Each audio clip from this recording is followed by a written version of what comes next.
আসসালামু আলাইকুম। আমার নাম মোহাম্মদ মিলন।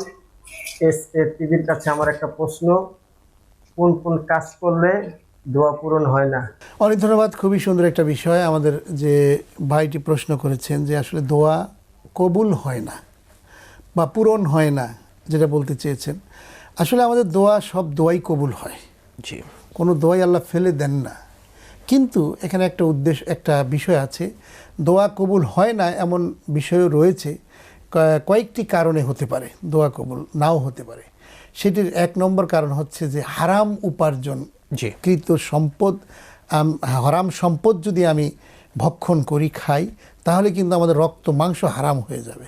এই অবস্থায় কিন্তু দোয়ার ফিলিংটাও গ্রো করবে না, আমাদের হৃদয়টা মরে যাবে, পচে যাবে। সুতরাং আল্লাহর কাছে চাইতে গেলে নিজের মনটাকে ফ্রেশ রাখতে হবে। এজন্য দোয়া আল্লাহ তাআলা শিখিয়ে দিয়েছেন, যেই দোয়ার মাধ্যমে নিজের হৃদয়টা পরিষ্কার হয়ে যায় সেটা হচ্ছে ইয়া মুকাল্লিবাল কুলুব সাব্বিত কলবি আলা দীনিক। আমাদের দিনের মধ্যে ফিরে আসতে হবে এবং আল্লাহর কাছে গোলামি করতে হবে যে হে আল্লাহ, আমি একমাত্র তোমার গোলাম। ইয়া আইয়াতুন নফস, আমার নফসের প্রবৃত্তি থেকে আমাদেরকে ফিরিয়ে থাকতে হবে সবসময়। থাকার পরে এরপরে আল্লাহর কাছে সাহায্য চাইতে হবে। আল্লাহ রাসূল সাল্লাল্লাহু আলাইহি ওয়াসাল্লাম বলেছেন, ক্বালা রাসূলুল্লাহ সাল্লাল্লাহু আলাইহি ওয়াসাল্লাম, আল কাইয়িসু মান দানা নাফসাহু ওয়া আমিলা লিমা বা'দাল মাউত। ওই ব্যক্তি হচ্ছে, বলা হয়েছে যে যেই ব্যক্তি সবসময় মৃত্যুর কথা স্মরণ করে, মৃত্যু পরবর্তী জীবনের জন্য কাজ করে, সেই ব্যক্তি হচ্ছে সৌভাগ্যবান।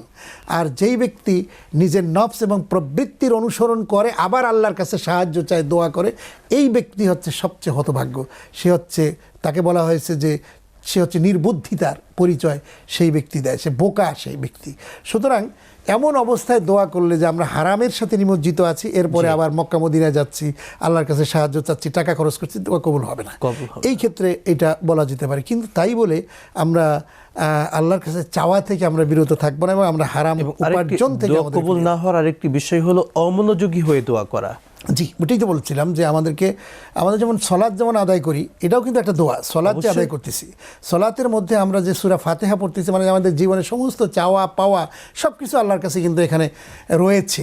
তো সেই সলাতের সময় যদি আমরা ভীতি এবং বিনয় মিশ্রিতভাবে সলাত আদায় করতে পারি, আল্লাহ তাআলা কোরআনে কারিমের মধ্যে বলেছেন, কদ আফলাহাল মুমিনুন আল্লাযীনা হুম ফি সলাতিহিম খাশিউন।